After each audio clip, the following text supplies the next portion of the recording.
Salutations fraternelles à vous tous qui êtes fidèles à ce programme des temps de qualité. Temps de qualité, nous sommes en train de parler de l'évangile et nous avons un sous-thème qui parle de la position spirituelle du chrétien. C'est une grandeur et une richesse inouïe que de comprendre notre position spirituelle. De cette position, nous avons les éléments bibliques que Dieu nous a accordés en Jésus-Christ. Nous les appelons des acquis de la croix que nous sommes censés manifester dans notre quotidien au travers de la foi. Et donc le fait de ne pas voir, de ne pas toucher, le fait que nos cinq sens n'accèdent pas à ces réalités, cela ne veut pas dire que cela n'existe pas. Ce sont des réalités. Si vous prenez Hébreux chapitre 11 verset 3, on vous dit que tout ce que nous voyons n'a pas été créé à partir des choses visibles. Alors, vous voulez voir combien vous êtes délivrés? Alors, commencez d'abord à vous voir spirituellement en Jésus-Christ. Comme Dieu vous voit. Parce qu'en fait, la meilleure façon de se voir, c'est de se voir en Christ. La façon de se voir comme Dieu nous voit, c'est de nous voir en Christ. Alors, quand nous n'avons pas cette révélation de qui nous sommes en Jésus-Christ, la seule chose que le diable va nous montrer, c'est ce que nous sommes au travers de nos familles naturelles. Et de là va s'en suivre une série de combats, de foi inutiles, alors que les choses pour lesquelles vous combattez, Dieu vous les a déjà données. Il suffit de les connaître et de les réclamer par la foi et les voir se manifester. Alors, pour cette session, nous allons parler toujours de la position du chrétien, comme on l'a dit. Alors, nous intitulons le sous-thème comme suit. De par sa position, le chrétien est l'enseignant des esprits impurs. Ah oui, ça vous devez comprendre. En fait, la personne qui doit enseigner aux démons et au diable la puissance, la sagesse, le pouvoir, l'autorité, c'est nous. Ce n'est pas à lui de nous montrer que lui, il est puissant, il est fort, il nous malmène. Non, ça c'est une inversion. Vous devez comprendre que c'est nous qui devons leur enseigner. Rappelez-vous que nous avons lu dernièrement, et nous allons commencer par ce passage-là, avec la version Parole vivante, dans Éphésiens, le chapitre 2, nous lisons à partir du verset 6, on va lire aussi le verset 7, il est écrit ceci. Oui, par notre union avec le Christ, il nous a ressuscités avec lui et nous a transplantés dans les mondes célestes, nous donnant notre place sur le trône avec le Christ dans le royaume qui n'est pas d'ici-bas. Le verset 7. Pourquoi? Afin de démontrer pour tous les âges à venir l'extraordinaire richesse de sa grâce par la bonté qui nous a témoigné en Jésus-Christ. Pourquoi est-ce que Dieu nous a-t-il donné notre place avec le Christ sur le même trône? C'est afin de démontrer. Nous n'occupons pas cette position afin de pleurnicher tous les jours concernant les histoires des ancêtres. Voilà, notre grand-père a fait ceci, voilà pourquoi nous souffrons. Nous allons voir tous ces versets-là. Nos pères ont péché et nous subissons la peine de leurs iniquités. Nous allons expliquer ça à la lumière de la rédemption. Mes chers frères, vous occupez dès lors en Jésus-Christ la position la plus élevée qui soit, assis avec Christ dans les lieux célestes, au-dessus de tout pouvoir, de toute puissance, de toute autorité, de toute principauté, de tout nom qui peut être nommé non seulement dans le siècle présent, mais également dans le siècle à venir. Mais pourquoi est-ce que Dieu nous a-t-il positionnés là? La Bible est claire, on l'a lu, afin de démontrer. Démontrer à qui? Mais à toutes ces autorités, ces pouvoirs, ces puissances, au-dessus desquelles Dieu nous a placés en Jésus-Christ, après qu'il nous ait ressuscités, ensemble, nous devons leur enseigner la sagesse infiniment variée de Dieu. Mais en pratique, encore une fois, nous remarquons que nous occupons une position, mais nous ne jouissons pas de cette position. Et ça, c'est malheureux. Nous sommes véritablement une déception pour le royaume et cela ne devrait pas être le cas. Vous savez, le diable, la seule chose ou la chose principale, ok, où il peut s'attaquer à l'homme et continuer à nous garder comme des victimes, c'est le péché. Mais une fois que le péché est ôté, le diable perd le terrain d'accusation, le terrain de domination. Parce que c'est le péché en l'homme qui lui a permis de régner depuis Adam jusqu'à Christ. Mais une fois que l'agneau est venu et qu'il a ôté le péché, eh ben, les choses se sont restaurées et c'est l'homme en Christ qui est maintenant au-dessus du diable et le diable est sous ses pieds. Nous allons voir Ephésiens 6, notamment par rapport au combat spirituel, et vous comprenez que le diable n'est pas notre vis-à-vis. Non, le diable n'est pas notre vis-à-vis. Pour qu'on se mette l'un à côté de l'autre en face comme ça, en train de nous battre. Non, le combat consiste à garder le diable sous nos pieds, dans cette position-là, et non le prendre devant nous face à face et commencer à gesticuler, à dire n'importe quoi concernant le combat. Vous allez comprendre des choses et vous arriverez à un point où ceux qui seront sincères vont se repentir de la plupart des choses que nous avons l'habitude de faire, hélas, sans impact réel. Je donne un exemple simple. Si réellement, dans ce pays, on délivrait les gens des liens de pauvreté, je pense que c'est une doctrine qui se prêche dans mon pays et ailleurs depuis plus de 20 ans.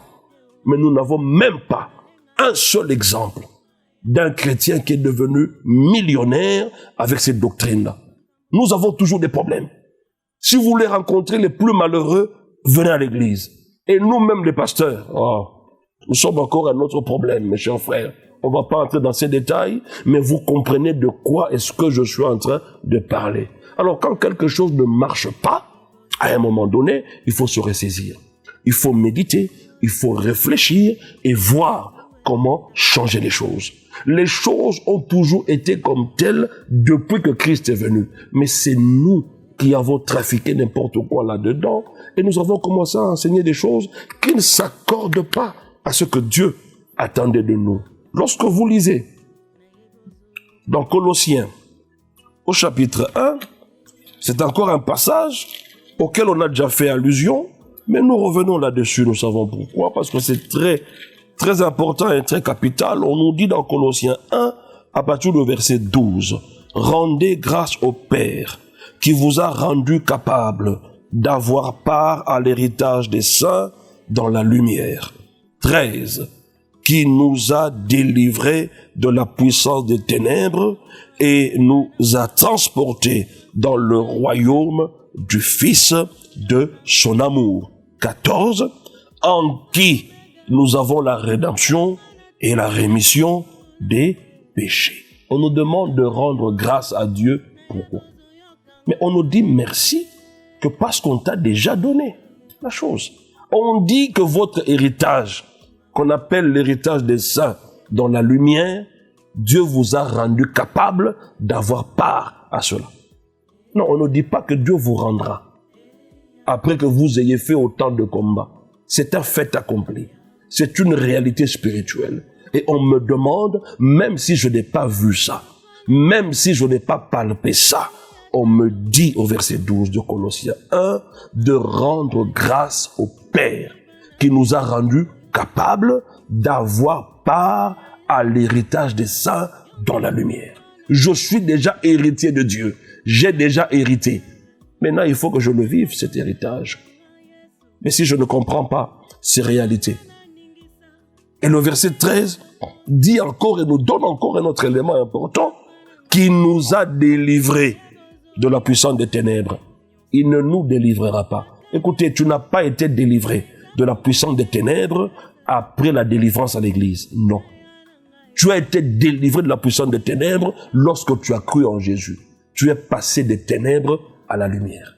C'est ce jour-là, instantanément, que les choses se sont faites. Il nous a ainsi délivrés de la puissance des ténèbres. Il nous a transportés dans le royaume de son Fils d'amour, en qui nous avons la rédemption, la rémission des péchés, la rédemption. Ça veut dire la délivrance. On a déjà vu ça dans Hébreux, au chapitre 9, que Christ est entré avec son propre sang, et non le sang des boucs et de veaux, et il a obtenu pour nous une rédemption éternelle. Et d'autres versions disent une délivrance ou une libération éternelle. Et donc le principe selon lequel on peut être délivré aujourd'hui, le lendemain on perd sa délivrance, on rentre encore à la délivrance, ça ce n'est pas biblique. Vous ne retrouvez ça nulle part dans la Bible. Mais vous pouvez retrouver ça dans vos familles. Pourquoi? Parce que vous êtes ignorants. Parce que vous ne comprenez pas ce qui s'est passé avec Christ. Et donc par conséquent, vous devenez des victimes. Alors que en Christ, vous n'êtes plus des victimes. Alors il est quand même important dans cette session que nous fassions un petit contour autour de la rédemption. N'est-ce pas? Que nous ayons des explications de la rédemption, de l'image que nous avons de la rédemption. Aujourd'hui, beaucoup de gens ne comprennent pas très bien la rédemption parce que le contexte dans lequel Paul, par exemple, explique ces choses n'est pas le contexte actuel. Ceux qui ont vécu à l'époque où il y avait l'esclavagisme, ce sont des gens qui peuvent mieux comprendre la rédemption. La rédemption est un rapport avec ce qui se passait dans les marchés d'esclaves.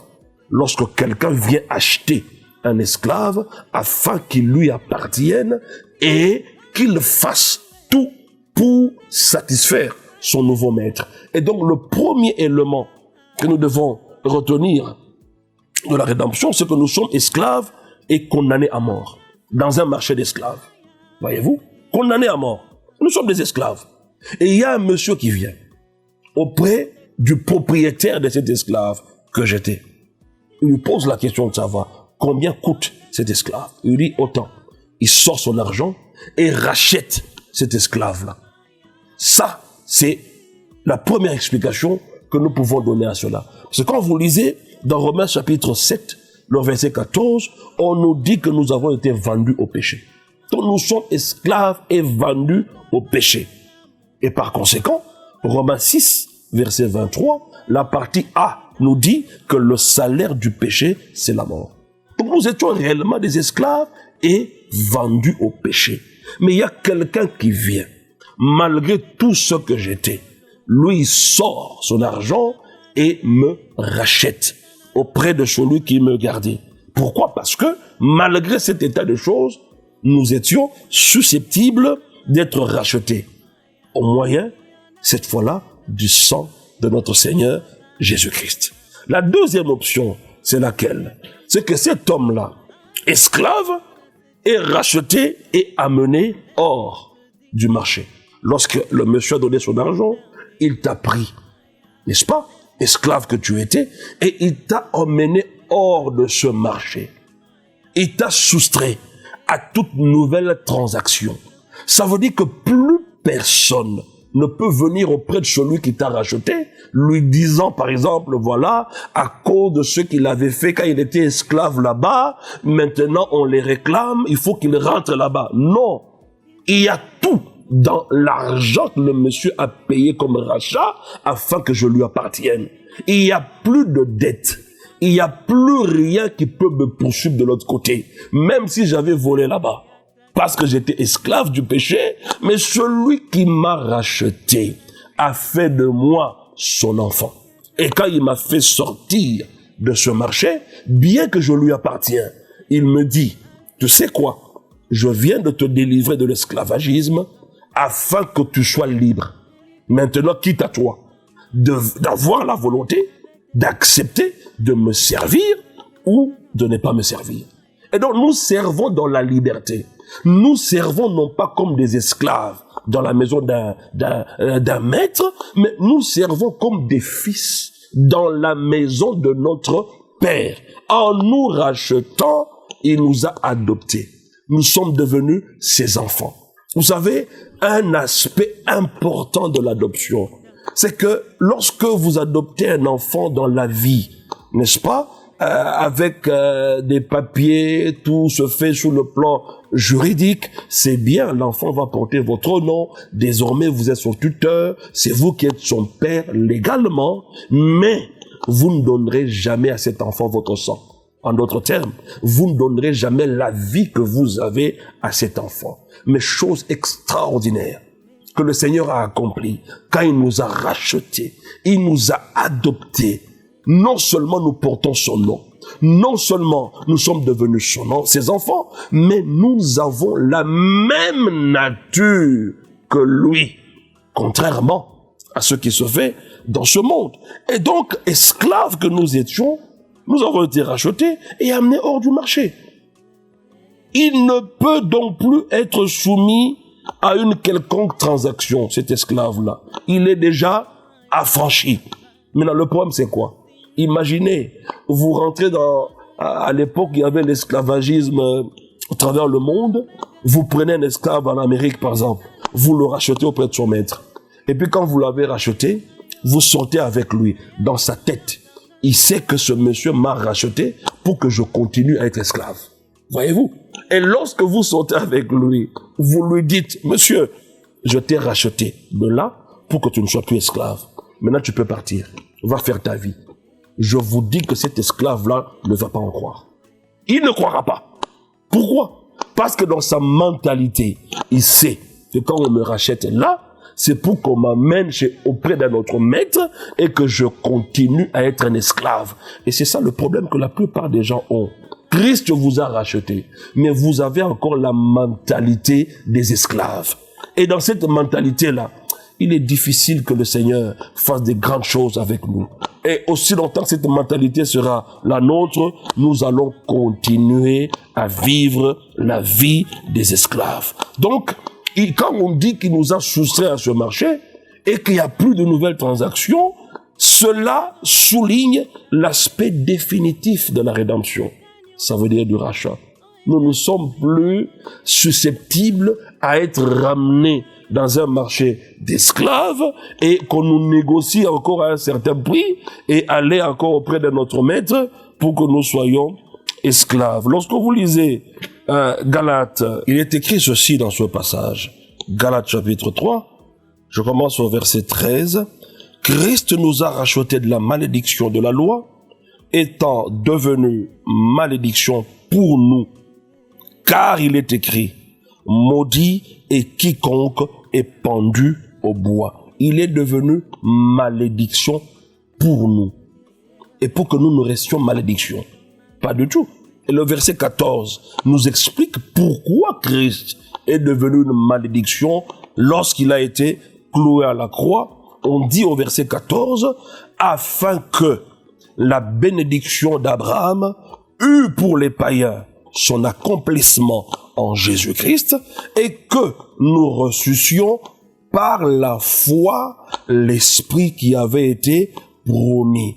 Remarquez que la croix, lorsqu'il a été crucifié, c'est ce qui a activé la bénédiction d'Abraham dans la vie de tous ceux, on dit, qui croiront au Seigneur Jésus-Christ. Mes chers frères, lisez le texte attentivement et à tête reposée. On dit afin qu'il y ait quoi? L'accomplissement de la bénédiction d'Abraham auprès de ceux qui vont croire au Seigneur Jésus. Accomplissement, c'est quoi? Mais c'est ce qui est déjà fait. Est-ce que vous comprenez cela? La bénédiction d'Abraham n'est pas une chose derrière laquelle nous courons. Cela a déjà été activé. Ça a déjà été accompli. Comme Jésus a dit, tout est accompli. Donc, à la croix, quand il était crucifié, à cette étape-là, c'est de là qu'a été activée la bénédiction d'Abraham pour les païens qui allaient croire au Seigneur Jésus-Christ. Le texte est clair, il y a eu accomplissement. Ça veut dire la bénédiction d'Abraham est déjà activée. Ce n'est pas une chose que je veux obtenir après 21 jours de jeûne et prière. Non, je l'ai. Je dois maintenant le vivre par la foi. Et quand vous lisez Galates toujours, le chapitre 4, là on nous explique vraiment que déjà racheté, Nous ne sommes plus susceptibles d'être dans une négociation quelconque pour que nous rentrions encore dans la malédiction. Ça a déjà été activé, notre bénédiction. Galates chapitre 4. Je commence à partir du verset 4. Il est écrit, « Mais lorsque les temps ont été accomplis, lorsque les temps ont été accomplis. » Ah, donc les temps ont déjà été accomplis. Mais alors qu'est-ce que tu attends pour croire à ce que nous allons lire ici après? On dit que les temps ont déjà été accomplis. Lorsque les temps ont été accomplis, Dieu a envoyé son Fils, né d'une femme, né sous la loi, afin qu'il rachetât ceux qui étaient sous la loi, afin que nous reçussions l'adoption. On a expliqué un tout petit peu l'adoption ici. Le temps est déjà arrivé. Mais il y a beaucoup de gens qui ont un retard et des fois j'ai le vertige dans ma tête. J'ai donné cet exemple dans une des sessions passées. Lorsqu'on dit dans Job que mon Rédempteur se lèvera les derniers, jusqu'aujourd'hui, il y a des gens qui disent qu'il y a un Rédempteur qui va se lever pour eux. Alors que le Rédempteur s'est déjà levé, il a déjà accompli pour nous une rédemption éternelle, selon Hébreux chapitre 9, mais jusqu'aujourd'hui, il y a des gens qui sont en attente au lieu d'avoir accès par la foi à cette bénédiction qui a déjà été activée, déjà accomplie pour nous lorsque Christ a été cloué à la croix. Et une fois que nous croyons en lui, nous acquérons cela au nom de Jésus-Christ. C'est ainsi que j'insiste. On dit, mais lorsque les temps ont été accomplis. Ce temps a déjà été accompli. Nous ne sommes plus au temps d'attendre. Nous sommes au temps de vivre les réalités de tout ce pourquoi Jésus a déjà payé le prix pour nous. Quand vous payez le prix de quelque chose, en retour, vous devez jouir de la chose. Est-ce que Jésus a-t-il payé le prix, oui ou non? Oui. Alors pourquoi nous ne vivons pas de tout ce pourquoi Jésus a payé le prix? C'est ça le problème. Le problème n'est pas il est lié, il est bloqué, il y a démon par-ci, sorcellerie par-là. Non, le problème c'est toi-même d'abord. Alors, troisième élément sur la rédemption, ainsi rachetés, nous sommes détachés et rendus libres. Nous sommes complètement rendus libres. Donc la rédemption, mes chers frères, nous rend libres. On nous a rachetés, non pas pour qu'on soit esclaves. N'est-ce pas? Que nous soyons des esclaves qui travaillons dans la maison de notre maître qui s'appelle Dieu. Non. Il nous a rachetés afin que nous soyons des fils établis dans sa maison. Est-ce que vous comprenez? Mais quand vous n'avez pas la mentalité des affranchis, vous allez vivre avec la mentalité des esclaves, comme la parabole de l'enfant prodigue. Qu'est-ce qui s'est passé? Le plus jeune a demandé son héritage, n'est-ce pas? Il est parti. C'est encourageant d'affronter la vie de cette manière-là. Mais seulement, il ne s'était pas préparé en conséquence. Il n'était pas encore prêt pour une telle aventure. Il a lamentablement échoué. Et lorsqu'il revint, le Père ne le chasse pas. Bien au contraire, le Père l'accueille avec joie. Il dit, mon fils que voici était perdu. Maintenant, je l'ai retrouvé. Et il va ordonner qu'on tue une bête en l'honneur de son enfant qui est revenu et qu'on fasse une grande fête. Mais écoutez la mentalité du frère aîné. Qu'est-ce qu'il va dire au père? Je suis pas content, papa, parce que depuis le temps que je suis avec toi, mon jeune frère a même pris ta richesse, il est parti avec, il s'est prostitué avec des filles là-bas et ainsi de suite, il a fait n'importe quoi. Moi, je suis avec toi, je travaille avec toi tous les jours, mais tu ne m'as jamais permis de prendre ne fût-ce qu'une bête, la tuer et festoyer avec mes amis. Eh bien, le père était étonné d'entendre une telle réflexion. Il lui dit, mais mon fils, depuis le temps que je suis avec toi, tu ne sais pas que ce qui est à moi est à toi. Est-ce que tu comprends ça? Mais comme on a encore la mentalité des esclaves, nous ne croyons même pas que ce qui est à Dieu est à nous. Parce qu'en fait, Dieu a partagé avec nous tout ce qu'il est et tout ce qu'il a. Il a mis en nous sa nature. Il nous a donné sa vie. Il a partagé avec nous sa gloire, son autorité, sa puissance, son pouvoir. Il nous a tout donné. Mais pourquoi continuons-nous à souffrir? On a besoin, c'est que nous enseigne ce genre de choses pour réveiller notre conscience à comprendre ces réalités davantage. Ainsi donc, mes frères, vous devez comprendre que la rédemption s'opère en vertu de l'efficacité du sacrifice de Christ. Ok? Et sa réalité dans nos vies est fonction de la puissance de Dieu. On explique encore autrement pour que nous comprenions mieux.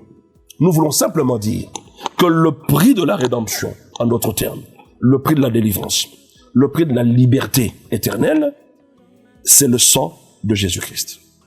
Et le Saint-Esprit en nous fait de la rédemption une expérience réelle.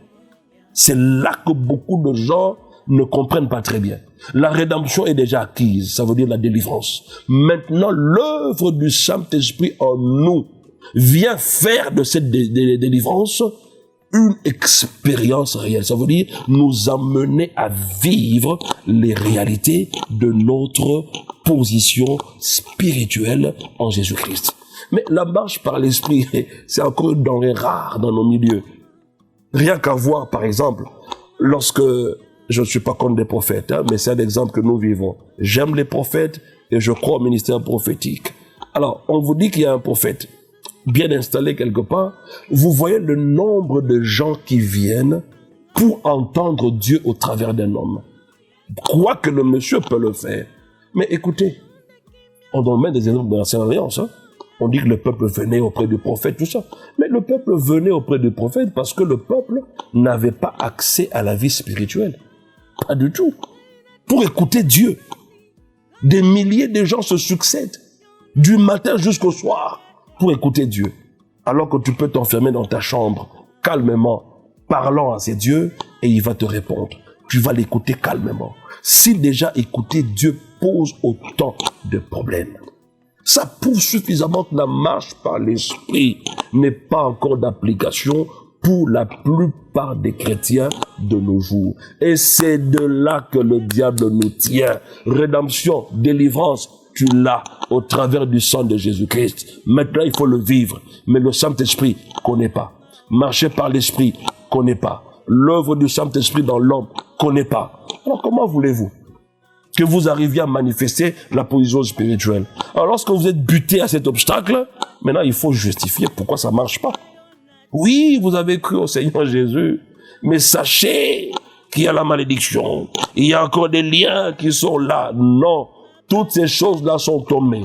Donc le prix de votre délivrance, c'est le sang de Jésus. Ce n'est pas par des choses périssables, de l'argent ou de l'or que vous avez été délivrés de la vaine manière de vivre héritée de vos pères. En d'autres termes, vous n'avez pas été délivrés des iniquités des pères sur les enfants à partir des choses périssables, comme de l'argent, offrande du rachat. Non, la seule offrande du rachat, c'est l'offrande du corps de Jésus à la croix. Mes chers frères, vous m'écoutez, vous avez donné beaucoup d'argent. Comme offrande de rachat, rien ne s'est produit. Mais le jour où vous comprendrez que l'offrande du corps de Jésus, c'est ce qui vous a amené la délivrance dans votre vie, et vous allez voir des choses commencer à changer. C'est par son sang que nous avons été délivrés. Et le psaume 49, versets 8 à 9, nous explique ces réalités en disant que ce n'est pas par des choses périssables comme on le dit, que ce n'est pas l'homme de par lui-même qui peut se délivrer. La délivrance coûte tellement cher qu'elle n'aura jamais lieu, qu'il faut seulement le sang précieux de Jésus-Christ. Vous avez Hébreux 9, verset 12 aussi qui le dit, qu'il est entré avec son propre sang dans le tabernacle céleste et a obtenu pour nous une rédemption éternelle. Alors, au lieu que ces réalités soient de plus en plus prêchées, afin que notre conscience soit en alerte par rapport à ces réalités, de manière à les vivre. Mais qu'est-ce qu'on nous enseigne à la place? On nous dit que le diable est fort. Attention, bien-aimés, Satan est fort. Satan, quand il se lève, il détruit. Oui, il détruit les ignorants. Il détruit ceux qui sont sous son pouvoir. Mais nous avons le pouvoir sur lui. Il ne peut pas te détruire. Enlève de ta tête que le diable va te détruire. Dis-toi que c'est toi que Dieu a établi et t'a donné le pouvoir en te disant de marcher sur le diable, sur toute sa puissance, et que rien ne peut te nuire. Dans le nom puissant de Jésus, je le déclare pour toi. Je voudrais que tu acceptes ces réalités de manière à les vivre au quotidien. Les combats viendront. Le diable est téméraire. Il fera par tous les moyens pour que tu aies le doute de ce que Dieu t'a déjà donné. Mais ne cède pas. C'est ça la foi. Sois persévérant. Abraham a espéré contre toute espérance et il a obtenu finalement la couronne. Fais de même et tu verras que quand Dieu a déjà dit, tu es béni, personne ne peut abroger cela parce que c'est une loi qui a été décrétée à partir du ciel. Qu'il en soit ainsi pour toi. Dans le nom de Christ Jésus, nous avons ainsi proclamé, nous le croyons et par la foi, nous disons Amen et que Dieu vous bénisse.